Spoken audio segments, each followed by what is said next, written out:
নমস্কার। কবি শঙ্খ ঘোষের কবিতা বাবু মশাই। সে ছিল একদিন আমাদের যৌবনে কলকাতা, বেঁচেছিলাম বলেই সবার কিনেছিলাম এ মাথা। আর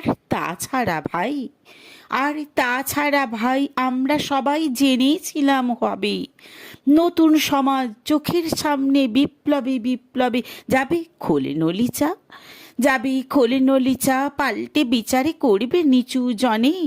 কিন্তু সেদিনে খুব কাছে নয়, জানেন সেটা মনে, মিত্র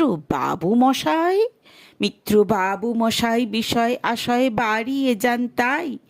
মাঝে মধ্যে ভাবেন তাদের নুন আনতে পান তাই। নিত্য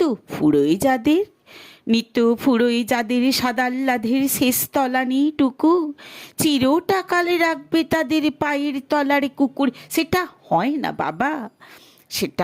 না বাবা বলেই থাবা বাড়ান যতেকে বাবু।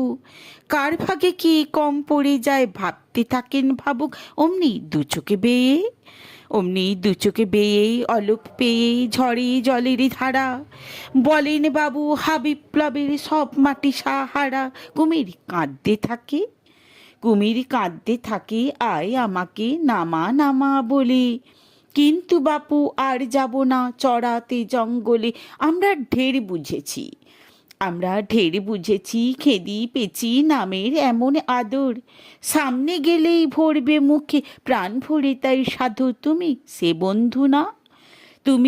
বন্ধু না যে ধূপ ধুনা জলে হাজার চোখে, দেখতে পাবে তাকে সে কি যেমন তেমন লোকে। তাই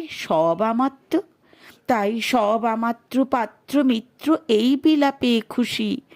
সুরিখানায় কেবল সত্য, আর তো সবই ভুসি। ছিছি হাই বেচারা শুনুন যারা মস্ত পরিত্রাতা। এই কলকাতারই মধ্যে আছে আর একটা কলকাতা, হেঁটে দেখতে শিখুন ঝরছে কি খুন দিনে রাতের মাথায়। আর একটা কলকাতায় সাহেব বাবু মশাই।